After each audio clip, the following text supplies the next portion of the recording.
Hello, welcome to Telehealth Basics. My name is Ashley Barnes-Lee, and I'm a part of the team from Michigan State University presenting this series of videos that covers various aspects of what is generally called telehealth. This is part 2, titled, What does telehealth include? In this video, we are going to describe different types of services and resources that are all considered part of telehealth.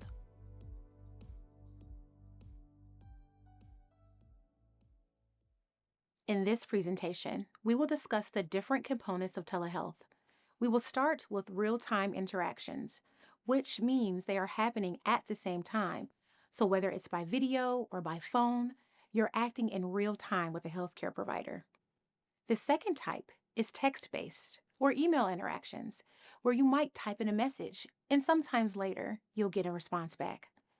In describing the third type, remote patient monitoring, we will look at examples of the ways in which providers can get information about you and about your health situation remotely, so at a distance. They don't have to be in the office with you, but they can still collect important information. We will look at the most common types of remote patient monitoring tools later in this session. When we're talking about real-time interaction, the first of these telehealth components, we're talking about what we call virtual visits. This is what we generally think about when we hear about telehealth, right? These are connections between a healthcare provider, like a doctor or a nurse practitioner, or a physician's assistant, and a patient using some technology. It could be a phone call, it could be a video chat, but it's in real time. So the key ingredient is that the interaction happens with responses that are back and forth right away. These are called synchronous interactions. We saw examples of this in the first video. You may be asking what types of telehealth services are available in real time. Many different types of situations would be appropriate for real-time intervention. You could do it for ongoing treatment or follow-up, or just as a regular check with your provider. It doesn't have to be an emergency situation. You might have a referral to another provider. This could be either through telehealth from your home, depending upon where you live, and how easily the specialist is available. You might be asked to go into a local clinic and then connect with a specialist from the local clinic rather than connecting directly from your home. All of these are possibilities for how you can connect with a healthcare provider. The main message that we don't ever want to forget is that in case of an emergency, you should call 911, period. One of the things that has evolved in the last few years is the development of text-based or email contact with the provider. Unlike virtual visits, your connection is in real time. Responses to your text or an emailed message may not be immediate, but you can send a message any time of the day. You have round-the-clock 24/7 access to sending messages, and usually responses will come back within 24 to 72 hours, depending upon the provider. Most text-based and email messages are likely to be done through a patient portal, which we will explore in the next video. A nice feature is that broadband or internet access is not required for this type of interaction through a patient portal. Some of you may have challenges with getting good broadband to make a video connection. If you have that situation, you could use email or text in the portal as a way of exchanging information and contact with a provider. Now, let's turn to remote patient monitoring. Remote patient monitoring is really another type of telehealth, and it is becoming more important in telehealth services. Remote patient monitoring can be part of the interactions that you have with provider in real time, but it is also something that can occur in the background all the time. Remote patient monitoring uses medical technology, like wireless devices and wearable sensors, to read vital signs so that whatever else is going on in your life, these devices can be there collecting data and submitting data to your providers. In turn, this enables the provider to check your vital signs directly in your home without you having to go to the clinic. It enables providers to monitor vital signs on a regular basis, and it will alert providers if there is anything that is changing that would then trigger follow-up from the provider.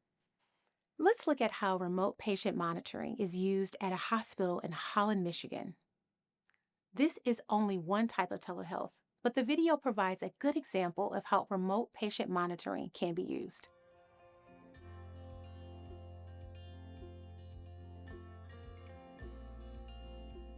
So, telehealth is a home monitoring program that's initiated by nursing and it's utilized to inform providers of what's happening for a patient in a home. The most basic things that we do in telehealth is to get a daily weight, get a daily blood pressure, and then we check your oxygen level and your heart rate. So that information comes into the telehealth office. It's looked at every single day, and then a nurse will contact a patient if they see something that's concerning. So the types of patients that we typically see for telehealth or that we would install the telemonitors are our cardiac patients that would have congestive heart failure, an irregular rhythm like atrial fib. We use it for our diabetic patients, pulmonary patients, kidney patients. There's no requirements on the part of the patient. You don't need Wi-Fi. When we bring the monitor in, it will transmit to the hospital. So with just a few clicks on the screen, patients can call the nurse, they can video call the nurse. So if someone needs it to be very simple, we can modify the tablet so that patients never have to touch the tablet. They can use their devices, step on the scale in the morning, and that will transmit. I think it's a really good tool for patients, and I think it's a good tool for nurses to use. You know, it kind of can guide our teaching. Telehealth allows us to intervene earlier, to see downward trends. If you're starting to slip and not do so well, it can be very reassuring to know that somebody's watching out for you.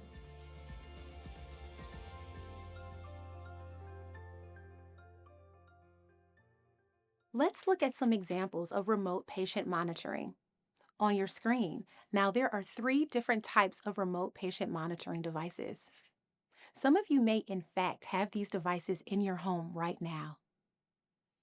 The Apple Watch on top and similar watches from other companies have the ability to track heart rate, measure wrist temperature, and watch for signs of chronic high blood pressure. Each new watch model comes with more health apps. The blood pressure monitor tracks blood pressure to help manage hypertension. Continuous glucose monitors watch blood sugar levels, which is useful for people with diabetes.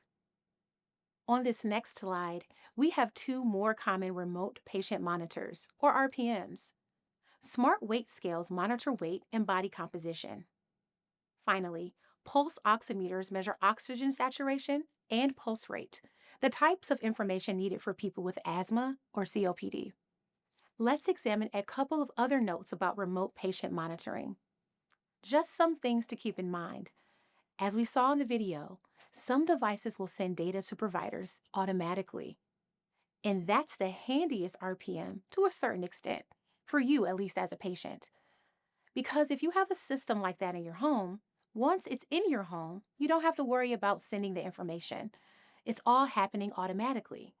Your provider will be getting that information, and if they see anything that has changed dramatically, they will contact you and follow up with you directly. For all remote patient monitoring solutions, patients really should ask for details about what happens to their data. You need to be informed about what data is being collected and what is happening to the data. Make sure that you understand enough to be comfortable with what is happening and that you agree to this happening, because that data about you is going to a provider.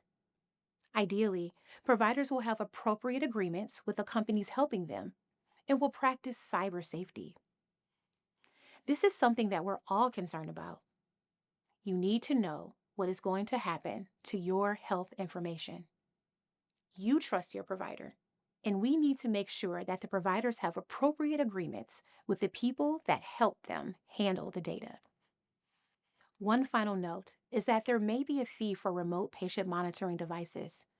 For example, for Medicare and Medicaid patients, there might be a 20% copay for the use of some remote patient monitoring devices in your home. You need to check with Medicare, Medicaid, and any other health insurance provider to see exactly how much you're going to be charged.